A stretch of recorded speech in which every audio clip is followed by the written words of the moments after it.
नमस्कार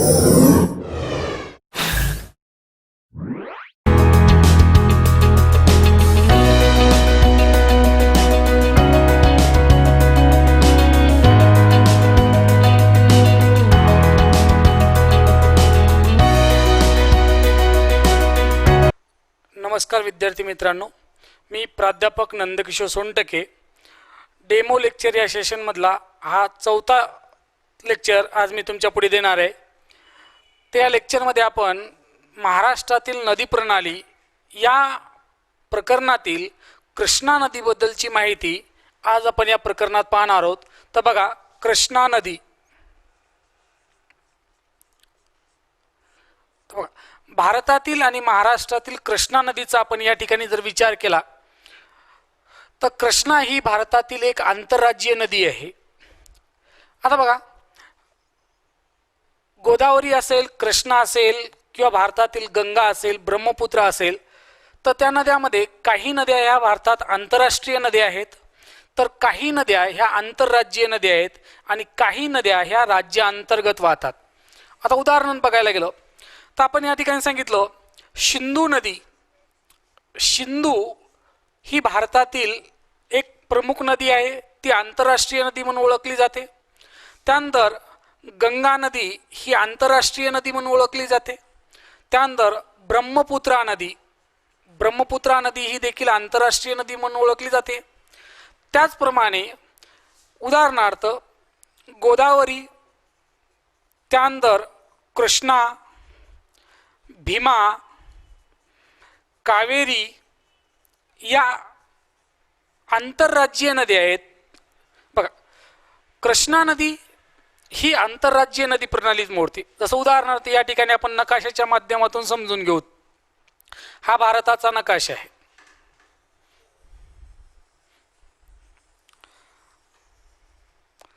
आपण या ठिकाणी हा भारताचा नकाशा अशा पद्धतीने समजा. तर आंतरराष्ट्रीय नदी म्हणजे काय, तर एक किंवा अधिक राष्ट्र, दोन किंवा अधिक राष्ट्रातून वाहणाऱ्या नदीला आंतरराष्ट्रीय नदी म्हणतात. आता उदाहरणार्थ सिंधू नदीचा उगम मानसरोवरात होतो आणि ती पुढे चीनमधील तिबेट नावाच्या प्रांतातून पुढे भारतातील जम्मू काश्मीर या राज्यात जाते आणि जम्मू काश्मीरमधून नंतर ती पाकिस्तानमध्ये जाते. म्हणजे पाकिस्तान, भारत आणि चीन या तीन राष्ट्रातून वाहणारी ही नदी आहे, म्हणून हिला आंतरराष्ट्रीय नदी आपण म्हणतो. दुसरा प्रश्न, ब्रह्मपुत्रा देखील आंतरराष्ट्रीय नदी आहे.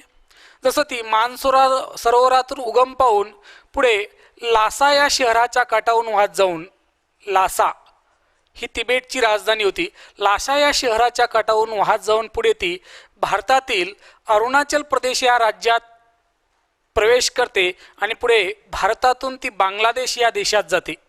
म्हणजे याचा अर्थ चीन, भारत आणि बांगलादेश या तीन राष्ट्रातून वाहणारी ही नदी ब्रह्मपुत्रा, म्हणून हिला आंतरराष्ट्रीय नदी म्हणतो आपण. तिसरा नदीचा भाग म्हणजे गंगा नदी. गंगा नदी गंगोत्री या ठिकाणाहून उगम पावते आणि ती पुढे भारतातल्या 5 राज्यातून वाहत जाऊन बांगलादेशमध्ये प्रवेश करते. म्हणजे गंगा नदी भारत आणि बांगलादेश या 2 देशादरम्यान वाहणारी एक आंतरराष्ट्रीय नदी आहे. बघा, नदी प्रणाली या प्रकरणाचा अभ्यास करताना या 2 गोष्टी पहिल्यांदा आपण लक्षात घेऊ. त्याच्यानंतर बघा, गोदावरी या नदीचा उगम महाराष्ट्रातील त्र्यंबकेश्वर या ठिकाणी होतो आणि ही नदी पुढे आपल्याला महाराष्ट्र या राज्यातून पुढे तेलंगणात आणि तेलंगणातून सीमांध्र या राज्यात जाते आणि शेवटी ती बंगालच्या उपसागराला जाऊन मिळते.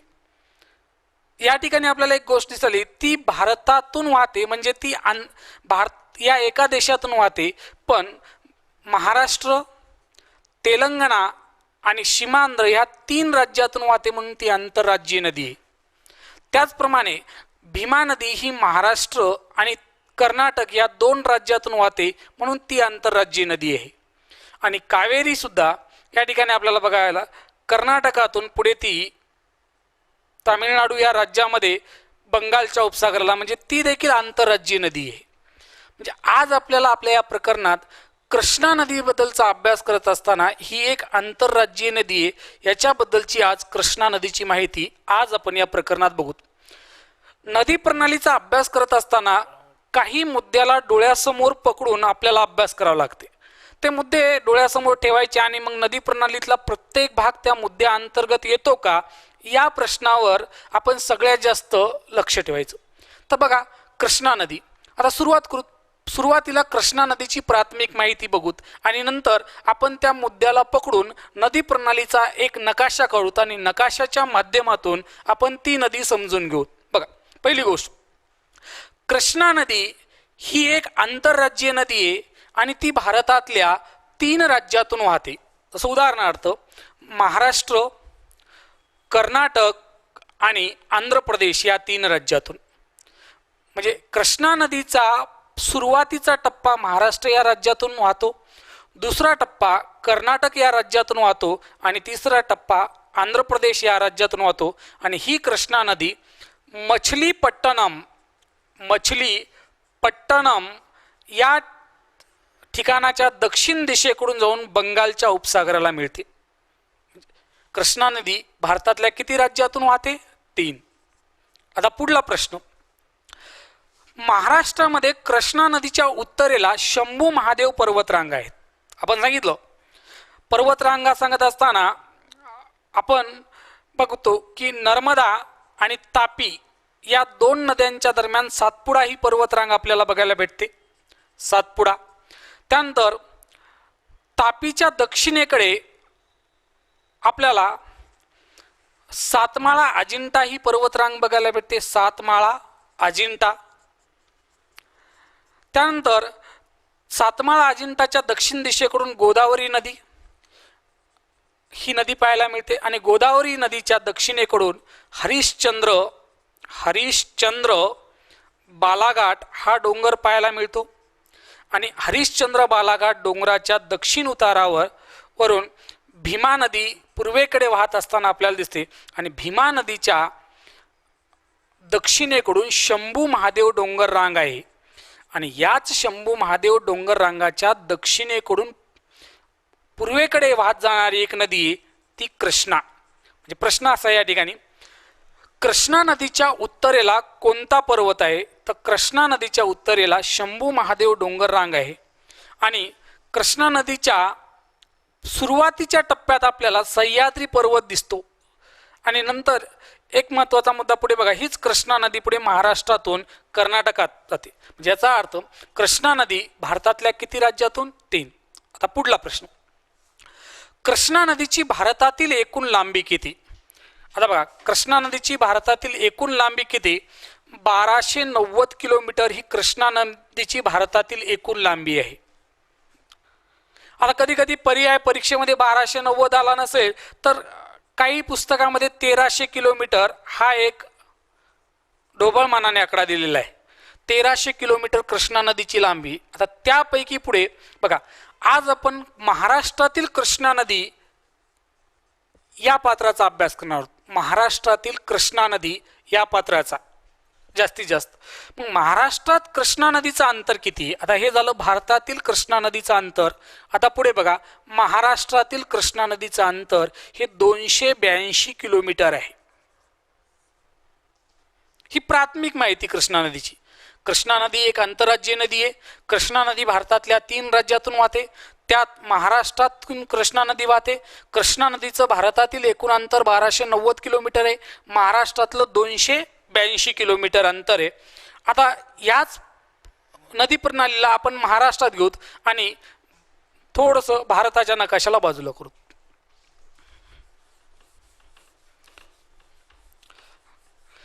आता बघा, कृष्णा नदी महाराष्ट्रातल्या कोणत्या जिल्ह्यातून वाहते? म्हणजे कृष्णा नदीचं प्रमुख पात्र महाराष्ट्रातल्या कोणत्या जिल्ह्यांना व्यापते? तर आपण बघितलं या ठिकाणी कृष्णा नदी महाराष्ट्रातील सातारा, कोल्हापूर आणि सांगली ह्या 3 जिल्ह्यातून वाहते.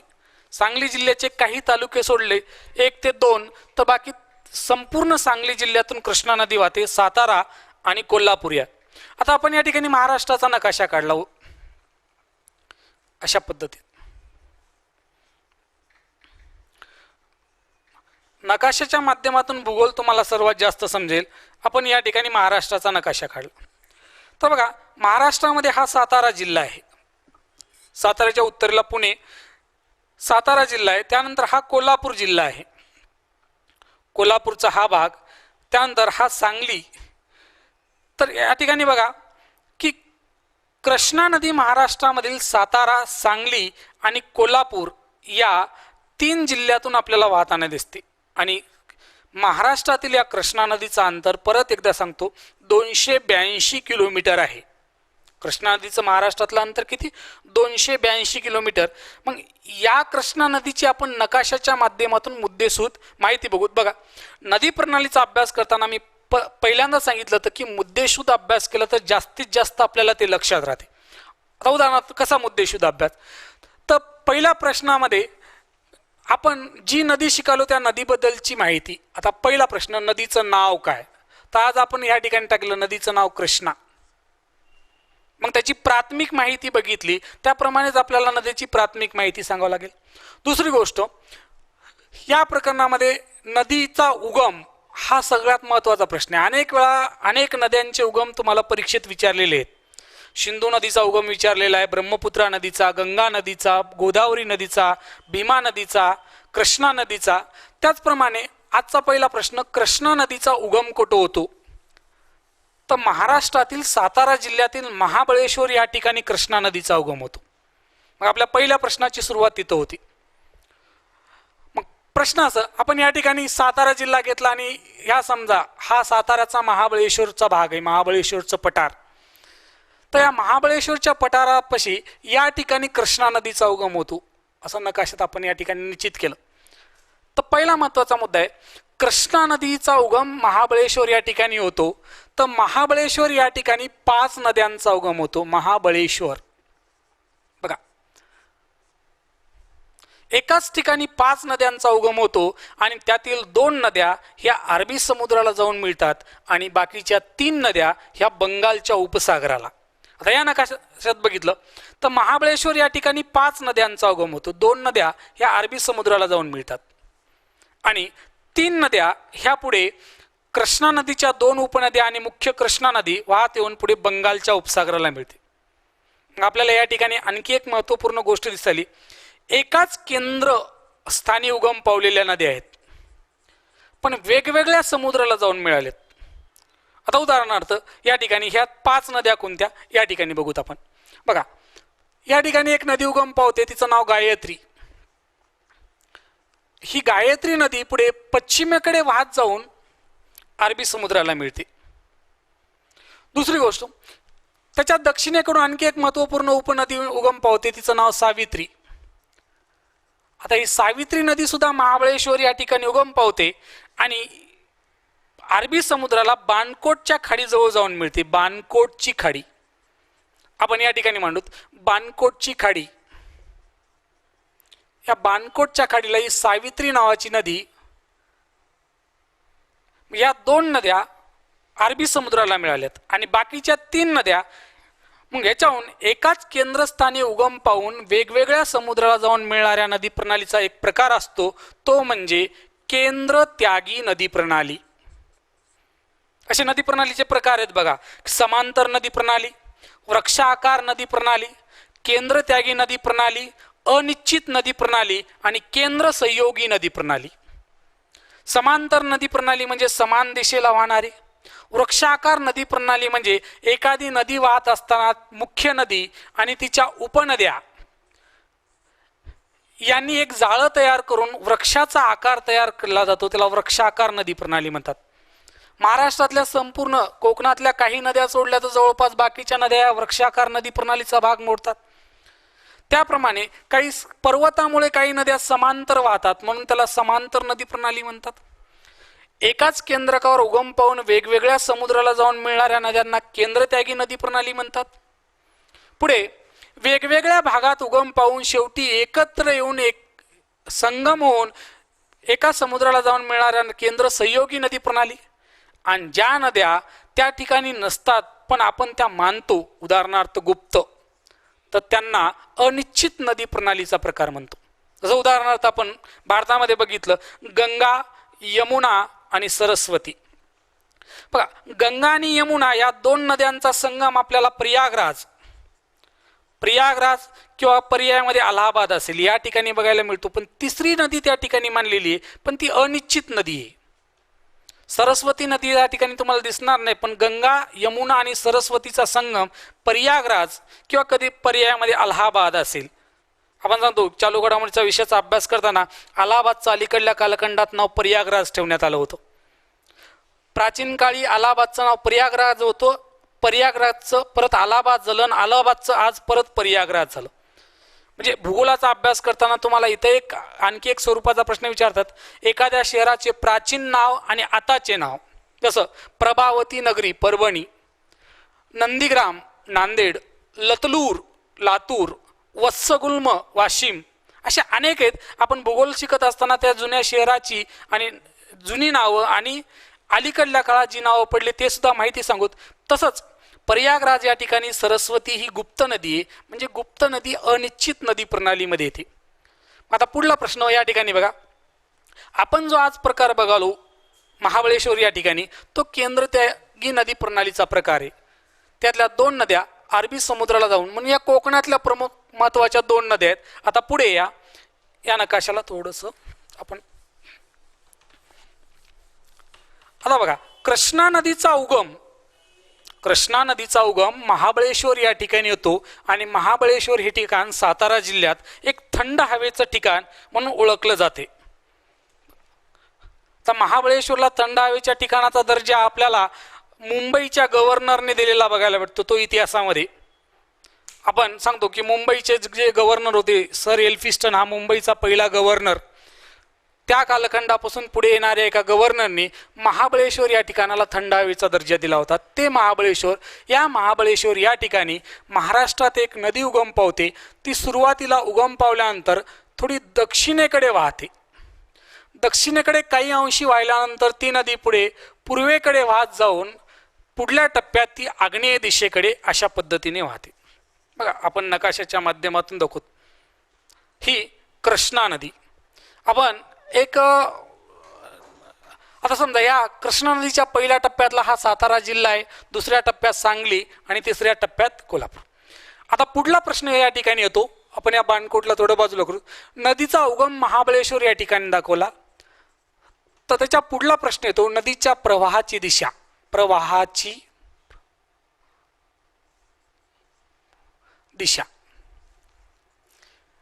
नदी प्रणालीचा अभ्यास करताना नदीच्या प्रवाहाची दिशा म्हणताना आपण बघतो की भारतातील काही नद्या ह्या पूर्ववाहिनी आहेत.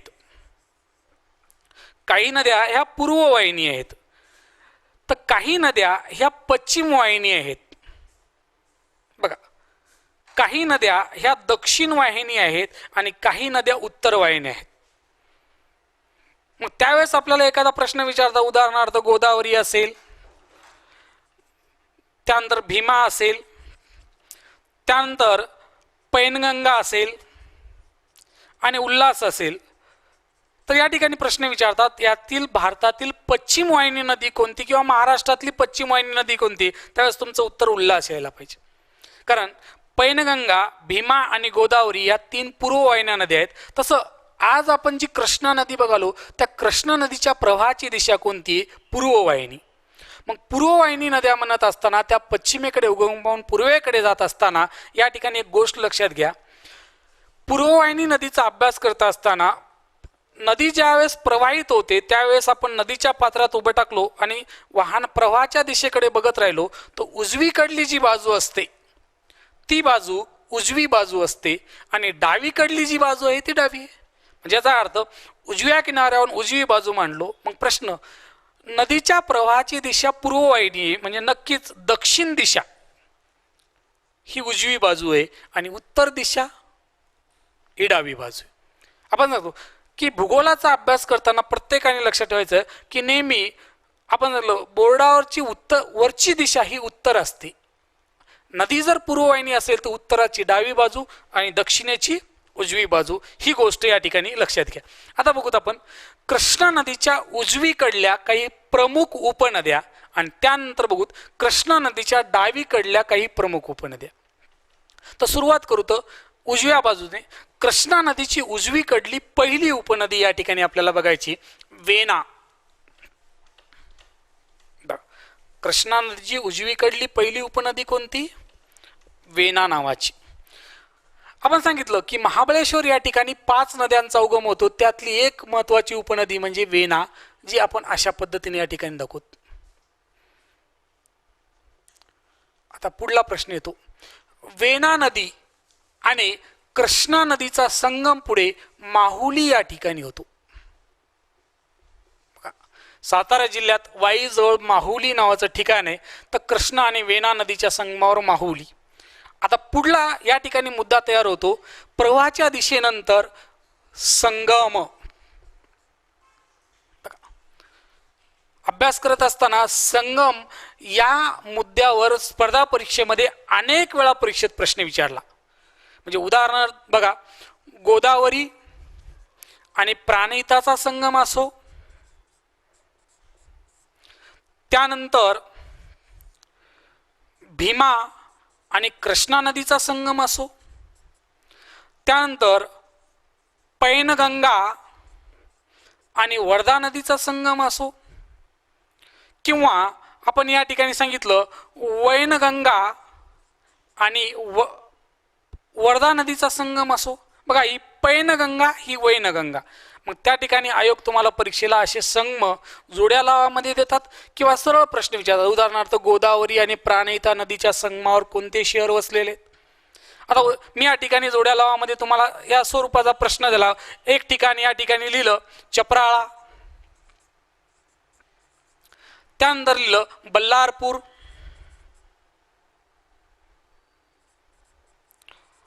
त्यानंतर शिरोंचा, आणि त्यानंतर आणखी एक महत्त्व लिहिलं कुरुगुड्डी. हे कुरुगुड्डी ठिकाण कर्नाटक राज्यामध्ये रायचूर नावाच्या जिल्ह्यामध्ये आहे. याच्यावरून तुम्हाला परीक्षेत प्रश्न विचारतात की जोड्या लावा, अशा स्वरूपाचा प्रश्न असत जो संगमाच्या स्वरूपात आहे. जसं उदाहरणार्थ वेना आणि कृष्णा नदीचा संगम माहुलीला झाला, तसं आपल्याला नदी प्रणाली नावाच्या प्रकरणात याही नद्या बघत असताना आपल्या क्लासमध्ये आपल्याला या संपूर्ण संगमाबद्दलची माहिती, म्हणजे संगम हा मुद्दा नदी प्रणालीचा अभ्यास करताना अतिशय महत्त्वाचा आहे. जसं उदाहरणार्थ गोदावरी आणि प्राणहिता, मी तुम्हाला या ठिकाणी संगम सांगत असताना या 2 नद्यांचा संगम शिरोंच्याला झालेला आहे. भीमा आणि कृष्णा या 2 नद्यांचा संगम कुरुगुड्डी या ठिकाणी झालाय रायचूर जिल्ह्यात. पैनगंगा आणि वर्धा नदीचा संगम बल्लारपूर या ठिकाणी झालेला आहे. आणि वैनगंगा आणि वर्धा नदीचा संगम आपल्याला या ठिकाणी बघायला भेटतो चपराळा या ठिकाणी. चपराळा गडचिरोली जिल्ह्यात आहे, बल्लारपूर चंद्रपूर जिल्ह्यात आहे, शिरोंचा गडचिरोली जिल्ह्यामध्ये तेलंगणा आणि महाराष्ट्राच्या बाउंड्रीवर आहे, आणि कुरुगुड्डी रायचूर जिल्ह्यामध्ये कर्नाटक राज्यात आहे. हा रायचूर नावाचा जिल्हा आपल्याला बघायला भेटतो की निजामाच्या राजवटीत असताना हैदराबादच्या निजामाकडे होता. ज्यावेळेस आपण हैदराबाद नावाचं राज्य बघणार त्यावेळेस रायचूर नावाचा जिल्हा आपल्याला हैदराबाद संस्थानात असलेला दिसतो. तोच रायचूर भीमा आणि कृष्णा नदीच्या संगमापाशी. म्हणजे अशा प्रकारचे संगम सुद्धा तुम्हाला प्रत्येक नदीचे परीक्षेत विचारले जातात. आता या परत मुद्द्यावर, वेना नदीवर कोणतं धरण आहे का, हा एक महत्वाचा. तर वेना नदीवर कनेर नावाचं धरण आहे. म्हणजे या ठिकाणी आणखी एक महत्वाचा मुद्दा आहे, नदी प्रणालीचा अभ्यास करत असताना धरण हा एक टप्पा आलेला आहे. बघा, ज्याप्रमाणे संगम आले त्यानंतर धरण आले, पण संगमाच्या अगोदर, संगम म्हणण्याच्या अगोदर या ठिकाणी आपण आणखी एक महत्वाचा मुद्दा उपनद्या. म्हणजे कृष्णा नदीची उपनदी वेना आणि नदी आणि उपनदीचा जो झालेला संगम, मग हा मुद्दा इथं संगम टाकता येईल. आणि नंतर हा जो मुद्दा पुढे आलाय तो धरणाच्या स्वरूपाने असा येतो. आता त्यानंतर पुढे बघा, पुढला आणखी जसे जसे नदी प्रणालीचा अभ्यास करताना कोणते नेमके मुद्दे येतात, हे नदी काढत काढत मुद्दे तयार करा किंवा आधी मुद्द्याचा अभ्यास करून नंतर नदी प्रणालीचा अभ्यास करा. अशा पद्धतीने जर तुम्ही अभ्यास केला भूगोलामध्ये तर तुम्हाला जास्त काळ लक्षात राहतो. आता बरेच जण अशा स्वरूपाचे संगम पाठ करतात, परीक्षेमध्ये गेल्यानंतर परत कन्फ्युजन होते. आपण वाचलेला भाग आहे, आपण कुठंतरी ह्याला वाचलंय पण नेमकं लक्षात येत नाही. मग त्यावेळेस तुमचे प्रश्न त्या ठिकाणी चुकण्याची दाट शक्यता असते. पण तुम्ही अशा पद्धतीने जर व्यवस्थित अभ्यास केला तर तुम्हाला कधीही प्रश्न विचारला त्याचं उत्तर सहज सांगता आलं पाहिजे. या आता पुढे बघा, महाबळेश्वर या ठिकाणी 5 नद्यांचा उगम सांगितला होता. त्यातील आता 5वी नदी राहिली. 4 नद्या तुम्हाला नकाशात दाखवलेल्या आहेत. 5वी नदी म्हणजे कोयना नावाची नदी, ज्या नदीला महाराष्ट्राची भाग्यलक्ष्मी या नावाने ओळखले जाते. तर कोयना नदीचा उगम सुद्धा महाबळेश्वर या ठिकाणी होतो. कोयना नदीचा उगम देखील महाबळेश्वर या ठिकाणी होतो. पण उगम झाल्यानंतर ही कोयना नदी दक्षिण दिशेकडे सह्याद्री पर्वत, जो महाबळेश्वरच्या पश्चिमेकडून जो सह्याद्री पर्वताची रांग पसरलेली आहे महाराष्ट्रामध्ये उत्तर दक्षिण, तो सह्याद्री पर्वताच्या पायथ्याशी ही कोयना नावाची नदी वाहते आणि ती दक्षिणेकडे 65 किलोमीटर वाहत जाते. 65 किलोमीटर दक्षिणेकडे वाहत गेल्यानंतर हेळवाक नावाच्या ठिकाणी, हेळवाक या ठिकाणी कोयना नदीचा प्रवाह हा पूर्वेकडे वळतो आणि ती पूर्वेकडे परत वाहत जाऊन ती कृष्णा नदीला मिळते. म्हणजे आज आपण जी या ठिकाणी नदी बघालो या नदीचं नाव कोयना. मग प्रश्न निर्माण होतो, कोयना आणि कृष्णा नदीच्या संगमावर परत संगम आला. कोयना आणि कृष्णा नदीच्या संगमावर कोणतं ठिकाण आहे? प्रीतिसंगम. प्रीतिसंगम, आता बघा हे प्रीतिसंगम सातारा जिल्ह्यातल्या कराड तालुक्यात आहे. कराड. मग प्रश्न असा आहे, कराड हा तालुका कोणत्या नदीवर आहे? कराड हे शहर कोणत्या नदी? कृष्णा नदी. म्हणजे आपल्याला आणखी एक मुद्दा मिळाला, नदी काठावरले शहर. बघा अनेक शहर नदी काठावर आहे महाराष्ट्रामध्ये, आपल्याला त्याचा अभ्यास करायचा आहे. अनेक शहर आहेत, जसं भारतामध्ये सुद्धा शहर आहेत. तुम्हाला या ठिकाणी विचारता अलाहाबाद शहर गंगा नदीच्या काठावर आहे. तसं महाराष्ट्रातलं कराड नावाचं शहर असेल किंवा आपण या ठिकाणी नाशिक नावाचं शहर गोदावरी नदीच्या काठावर आहे. सांगली नावाचं शहर कृष्णा नदीच्या काठावर आहे महाराष्ट्रात. म्हणजे अशा स्वरूपाचे जे महाराष्ट्रातले प्रमुख शहर आहेत ते कोण्या नदीच्या काठावर? जसं हिंगोली शहर हे कयाधू नदीच्या काठावर आहे. अशा स्वरूपाचे प्रश्न सुद्धा नदी प्रणालीमध्ये जसे जसे येत राहतात तसे तसे याही मुद्द्याला आपण पुढे घेऊन जाऊ. आता पुढला प्रश्न बघा, प्रीतिसंगम कराड या ठिकाणी महाराष्ट्राचे पहिले मुख्यमंत्री यशवंतराव बळवंतराव चव्हाण यांचं समाधी स्थळ आहे. म्हणजे इथे एक आणखी प्रश्न निघाले की काठावरले नदीच्या काठावर असणारे समाधी स्थळ किंवा कधी कधी आपल्याला या ठिकाणी बघायला भेटतात नदीच्या काठावर असणारे शहर, तसं धार्मिक स्थळ सुद्धा बघायला भेटतात. धार्मिक स्थळामध्ये तुम्हाला मंदिरं हे गोष्टी बघायला भेटतात. जसं उदाहरणार्थ आपण या ठिकाणी बघितलं प्रीतिसंगम कराड या ठिकाणी यशवंतराव बळवंतराव चव्हाण यांचं समाधी स्थळ आहे. आपला महाराष्ट्राचा ज्यावेळेस आपण राजकीय भूगोल बघणार आहोत त्यावेळेस महाराष्ट्राचे मुख्यमंत्री हे सुद्धा परीक्षेला विचारतात. म्हणजे यशवंतराव बळवंतराव चव्हाण या महाराष्ट्राच्या पहिल्या मुख्यमंत्र्यापासून आजपर्यंतच्या मुख्यमंत्र्याबद्दलचे प्रश्न सुद्धा तुम्हाला परीक्षेत विचारतात. त्यांचा कार्यकाळ परीक्षेत विचारतात किंवा कधी कधी असा प्रश्न विचारतात, खालीलपैकी महाराष्ट्राचं मुख्यमंत्री पद न उपभोगलेला व्यक्ती कोण? ज्याप्रमाणे मुख्यमंत्री पद असतात त्याप्रमाणे महाराष्ट्रात उपमुख्यमंत्री सुद्धा पद आहेत. आतापर्यंत किती व्यक्ती महाराष्ट्राचे उपमुख्यमंत्री झाले असाही प्रश्न पडलेला आहे. म्हणजे नदी प्रणालीचा अभ्यास करताना आपल्या सर्व अंगाने सगळ्या गोष्टीचा विचार करून त्या नदी प्रणालीचा अभ्यास करायचा. म्हणजे एकतर नदीचाही अभ्यास होतो आणि त्याच्या अवतीभोवती असलेल्या सामान्य ज्ञान किंवा जनरल जे नॉलेज आहे त्याचा सुद्धा माहिती आपल्याला या ठिकाणी बघायला भेटते. जसं प्रीतिसंगम कराड.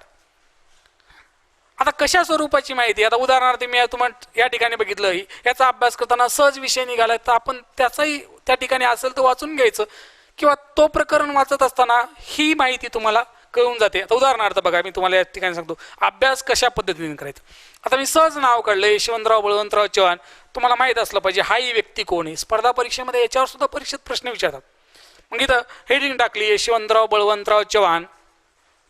म्हणजे तुम्हाला एक दिशा सापडेल की महाराष्ट्रात याही सिलेबस किंवा याही भागाचा आपल्याला अभ्यास करायचा जेणेकरून याच्यावरही उद्या प्रश्न विचारतात. तसं 12 मार्च 1913 या दिवशी यशवंतराव बळवंतराव चव्हाण यांचा जन्म झाला. आता इतिहासाचा अभ्यास करत असताना एक लक्षात ठेवायचं की इतिहासाचा अभ्यास करताना इतिहास बघा स्पर्धा परीक्षेमध्ये एमपीसीचा पाठीमागचा 2019चा पेपर बघा तुम्ही काढून, किंवा एमपीसीनं पूर्व परीक्षा झालेला पाठीमागचा प्रश्न, त्यात पूर्व परीक्षेमध्ये इतिहासामध्ये 15 प्रश्न होते. त्या 15 पैकी 14 प्रश्न हे नावावर विचारलेले आहेत, व्यक्तीचे नावच. मग एक नाव आलं यशवंतराव, म्हणजे आपण सांगितलं यशवंतराव बळवंतराव चव्हाण हे आधुनिक भारताच्या इतिहासात नाव आहे, संयुक्त महाराष्ट्राच्या चळवळीत सुद्धा नाव आहे. मग अशा वेळेस याही मुद्द्याचा अभ्यास तुम्हाला करायचा आहे. म्हणजे थोडक्यात त्याच्या नोट्स काढून ठेवायच्या. जन्म झाला 1913, 1942च्या चलेजाव चळवळीमध्ये ते सहभागी होते. पुढल्या कालखंडात 1952ला त्यांनी विधानसभेवर आमदार म्हणून निवडणुकाही लढवलेल्या आहेत.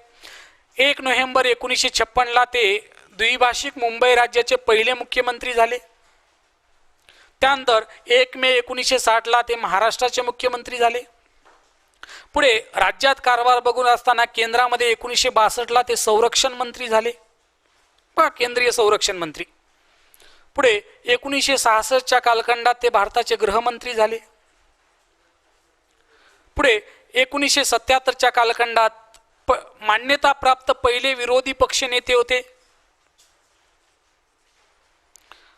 लोकसभेचा मान्यता प्राप्त पहिला विरोधी पक्षनेता याही स्वरूपाने त्यांना बघता येईल.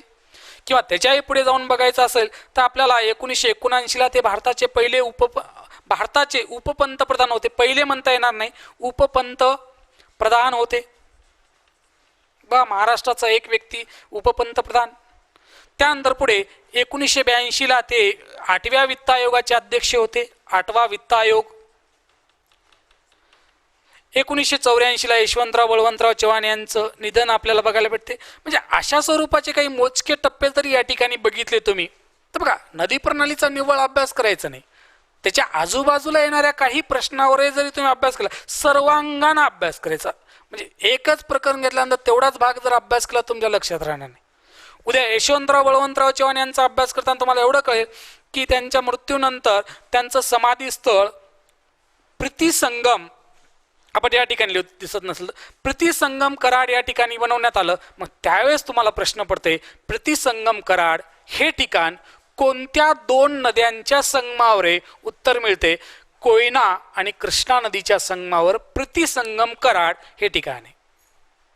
आता बघा पुढे जाऊत. आता अशा स्वरूपात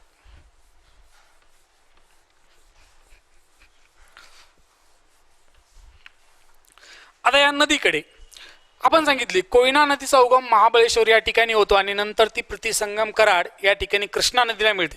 तर याच कोयना नदीवर हेळवाग जवळ एक धरण आहे, कोयना धरण. कोयना धरण बघा, हेळवाग जवळ कोयना नावाचे धरण आहे आणि याच कोयना धरणापाशी आपल्याला महाराष्ट्रात एक जलविद्युत प्रकल्प बघायला भेटतो. हे धरण आहे आणि याच धरणाचं लेक टॅपिंग कडून पुढे पोफळी या ठिकाणी कोयना जलविद्युत प्रकल्प आपल्याला या ठिकाणी बघायला मिळतो. कोयना जलविद्युत प्रकल्प जो महाराष्ट्रातल्या सातारा जिल्ह्यात आहे, जो कोयना नदीवर आहे. आता महाराष्ट्रातील कोयना नदीचं हे पात्र पर्जन्यछायेच्या प्रदेशात मोडते, तरी पण या धरणामुळे ते सुपीक आहे. म्हणजे कोयना नदी ही महाराष्ट्रामधील एक भाग्यलक्ष्मीच्या स्वरूपाने लाभलेली नदी, भाग्यलक्ष्मी म्हणून कोयना नदीला महाराष्ट्राची भाग्यलक्ष्मी असाही उल्लेख आपल्याला परीक्षेत या ठिकाणी बघायला मिळतो. आता या पुढल्या नदीकडे, तर त्यानंतर एक आहे सह्याद्री पर्वतात आणखी एक महत्त्वपूर्ण उपनदी उगम पावते आणि ती पूर्वेकडे वाहत जाऊन सांगली जिल्ह्यात हरिपूर या ठिकाणी कृष्णा नदीला मिळते. हरिपूर, हरिपूर एक देवस्थान आहे. म्हणजे हरिपूर आणि आता बघा या ठिकाणी कृष्णा आणि कोणती नदी? वारणा. वारणा आणि कृष्णा नदीच्या संगमावर हरिपूर हे. तर याच वारणा नदीवर आपल्याला 2 धरणं बघायला मिळतात, वारणा धरण आणि चांदोली नावाचं धरण. बघा, वारणा धरण आणि चांदोली धरण हे 2 धरणं आपल्याला वारणा नदीवर बघायला मिळतात आणि हीच वारणा नदी पुढे हरिपूर या ठिकाणी कोणत्या नदीला मिळते? कृष्णा नदीला. ही वारणेबद्दलची माहिती. आता पुढल्या टप्प्यात बघा या ठिकाणी पुढे कोल्हापूर जिल्ह्यातून किंवा कोल्हापूर या शहराच्या काठावरून एक वाहत जाणारी नदी आहे, तिला नाव पंचगंगा. आपण पंचगंगा नदीला या ठिकाणी म्हणतो. पंचगंगा नावाची नदी आहे. आता पंचगंगा ही नदी 5 नद्यापासून बनलेली आहे म्हणून तिला पंचगंगा या नावाने ओळखतात. आता आपण या ठिकाणी सांगितलं पंचगंगा. पंचगंगा या नदीच्या काठावर कोणतं शहर आहे? कोल्हापूर. आणि कोल्हापूर ही महाराष्ट्रातील ऐतिहासिक राजधानी म्हणून ओळखली जाते.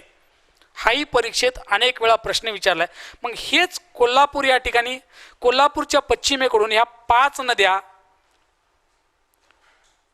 पंचगंगा नदीला मिळतात. एक मी असं काढणार एक अनिश्चित नदी आहे. 4 नद्या आहेत आणि एक गुप्त नदी मानलेली म्हणून पंचगंगा म्हणतात. त्यातली दुसरी, हा 3रा टप्पा, हा 4था नदीचा टप्पा आणि हा नदीचा 5वा टप्पा. बघा या 5 नद्या एकत्रित येऊन पुढे पंचगंगा नदी तयार होती.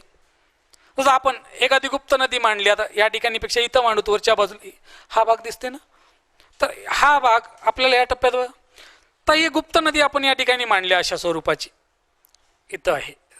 तर गुप्त नदीचं ठिकाण निश्चित नाही पण त्यांनी मांडलेले. तर जसं गुप्त नदी सरस्वती. त्यानंतर आता या 5 नद्या कशा लक्षात ठेवायचे याची एक ट्रिक्स बनवायची. आता ट्रिक्स कशी या ठिकाणी बनवली. आता उदाहरणार्थ आपण सकू तुका, ख येते पण आपण इथं कू घेतलं. सकू तुका भोगावती नदीवर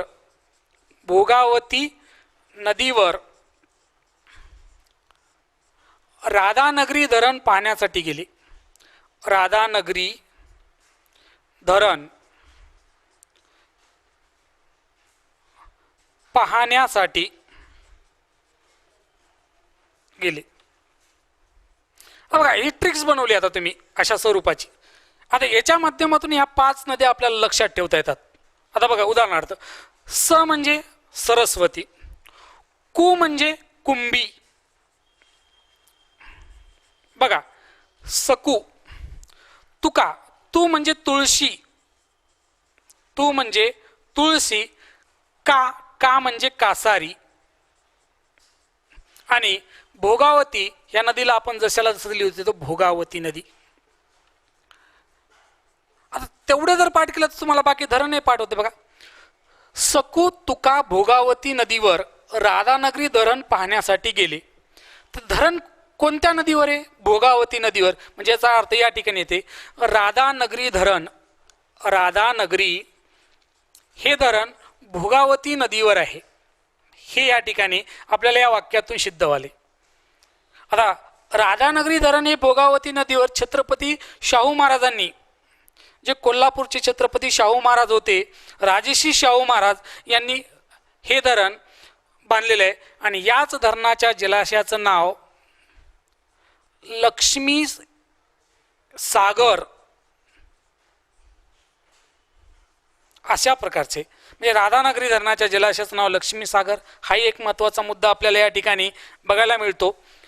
हाही भाग पुढे बघा भोगावती ही नदी आहे आणि पुढे ही पंचगंगा नदी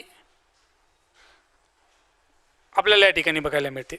त्यानंतर बघा पंचगंगा नदी ह्या 5 नद्यापासून बनल्यामुळे तिला पंचगंगा नदी आहे. मग ही पंचगंगा नदी पूर्वेकडे वाहत जाऊन कृष्णा नदीला कोणत्या ठिकाणी मिळते? नरसोबाची वाडी. नरसोबाची वाडी या ठिकाणी कृष्णा नदी मिळते. आता नरसोबाच्या वाडी या ठिकाणी कृष्णा नदीला पंचगंगा नदी मिळते. मग अशा प्रकारे पंचगंगा नदी आपल्याला बघायला मिळते. त्यानंतर बघा दूधगंगा आणि वेदगंगा या 2 नद्या एकत्रित येऊन पुढे पंचगंगा नदीला मिळतात. त्यातली एक दूधगंगा नदी आणि दुसरी वेदगंगा नदी. आणि यापुढे कुरुंदवाड या ठिकाणी कोणत्या नदीला मिळतात? तर आपल्याला कृष्णा नदीला मिळाल्या या ठिकाणी बघायला मिळते. त्यानंतर बघा पुढल्या टप्प्यात आणखी काही महत्त्वपूर्ण नद्या आहेत. त्यातील एक घटप्रभा जी कोल्हापूरमधून पुढे कर्नाटकात जाते. हा कर्नाटकचा भाग बघू. घटप्रभा आपण थोडंसं वरच्या बाजूला करू. ही घटप्रभा नावाची नदी घटप्रभा. त्यानंतर पुढल्या टप्प्यात हिरण्यकेशी. घटप्रभा हिरण्यकेशी आणि पुढे ताम्रपर्णी ह्या 3 नद्या एकत्रित येऊन कर्नाटकात जाऊन कृष्णा नदीला मिळतात. ताम्रपर्णी ह्या 3 नद्या एकत्रित येऊन पुढे कृष्णा नदीला जाऊन मिळतात. म्हणजे आपल्याला हाही भाग इथं कर्नाटकात बघायचा. म्हणजे घटप्रभा, हिरण्यकेशी आणि ताम्रपर्णी ह्या कृष्णा नदीच्या उपनद्या. याच कोल्हापूरच्या दक्षिणेकडे आणखी बघायचं तर कोल्हापूरमध्ये एक तिलारी नावाची नदी आहे जी कोल्हापूरच्या दक्षिण उतारावरून पुढे कोकणात वाहत जाते. या तिलारीला सुद्धा आपण कोकणातील नद्या या टप्प्यामध्ये बघू. म्हणून हाही एक महत्त्वाचा मुद्दा आहे.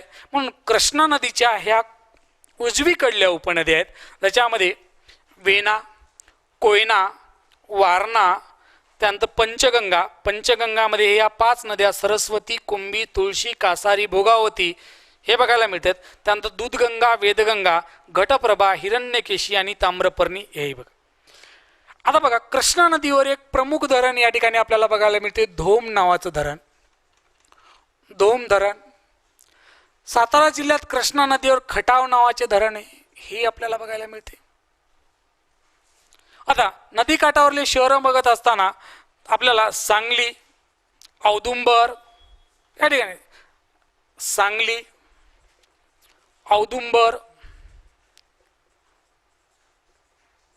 कराड, हरिपूर, कुरुंदवाड, माहुली हे शहरं सुद्धा कृष्णा नदीच्या काठावर बघायला मिळतात.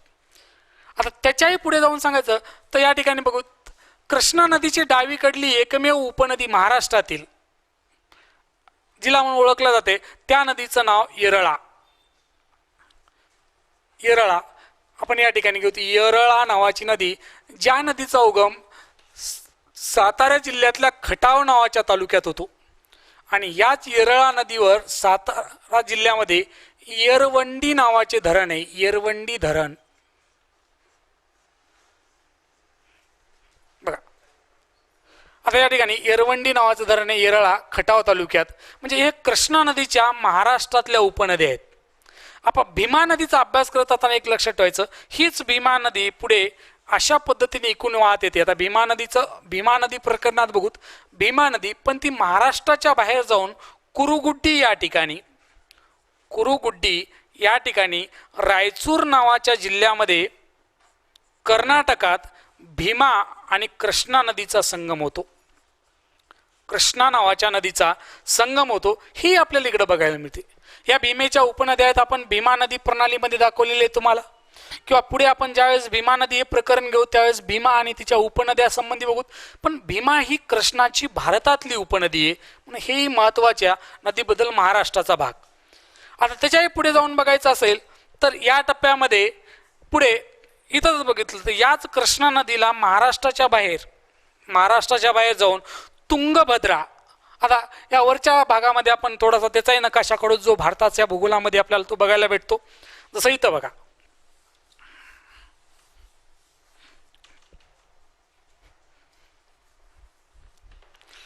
हा भाग दिसतील ना.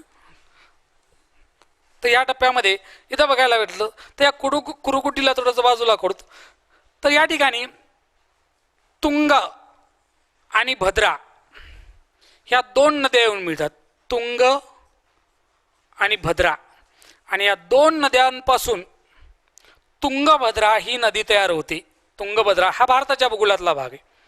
आणि कुंडली या ठिकाणी तुंगभद्रा या 2 नद्यांचा संगम होतो आणि पुढे तुंगभद्रा या नावाने त्या नद्या पुढे कृष्णा नदीला आंध्र प्रदेश या राज्यात जाऊन मिळतात. तर याच तुंगा नदीच्या डाव्या किनारपट्टीवर शृंगेरी या ठिकाणी शंकराचार्यांचा मठ आपल्याला बघायला भेटतो. शृंगेरी या ठिकाणी याच तुंगभद्रा नदीवर आपल्याला हरिहर नावाचं शहर बघायला भेटते. हरिहर याच तुंगभद्रा नदीवर आपल्याला विजयनगर साम्राज्याची राजधानी हंपी हे सुद्धा शहर बघायला मिळते. याच तुंगभद्रा नदीवर हॉस्पेट हे शहर आहे. हॉस्पेट याच तुंगभद्रा नदीवर आपल्याला मंत्रालय नावाचं शहर आहे. हे भारतातल्या ज्यावेळेस आपण तुंगभद्रा नदीचा अभ्यास करणार त्या ठिकाणी बघणार आहोत. आणि शेवटी आंध्र प्रदेश या राज्यात तुंगभद्रा नदीवर नागार्जुन सागर नावाचे धरण आहे. नागार्जुन सागर नावाचे धरण आहे, हे महत्त्वपूर्ण धरण आहे. आणि शेवटी मछलीपट्टणम या ठिकाणी हीच कृष्णा नदी 1290 किलोमीटर वाहत जाऊन बंगालच्या उपसागराला मिळते. पण या कृष्णा नदीचं महाराष्ट्रातलं अंतर मात्र 282 किलोमीटर आहे.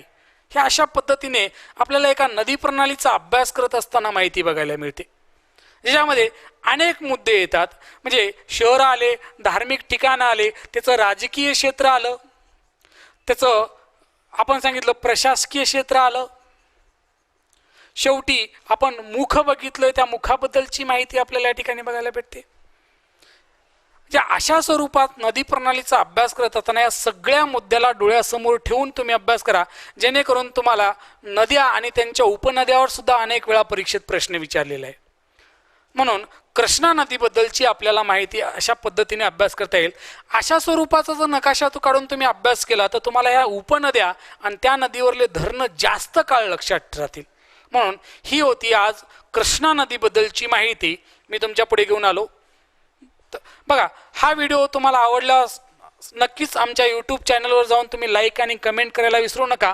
आणि आपला ऑनलाईन कोर्स सुरू आला आहे, ते संपूर्ण विद्यार्थ्यापर्यंत याची माहिती पोहोचवा, जेणेकरून त्यांना येणाऱ्या काळात फायदा होईल. म्हणून आज आपण ही कृष्णा नदी घेऊन इथंच थांबू. धन्यवाद.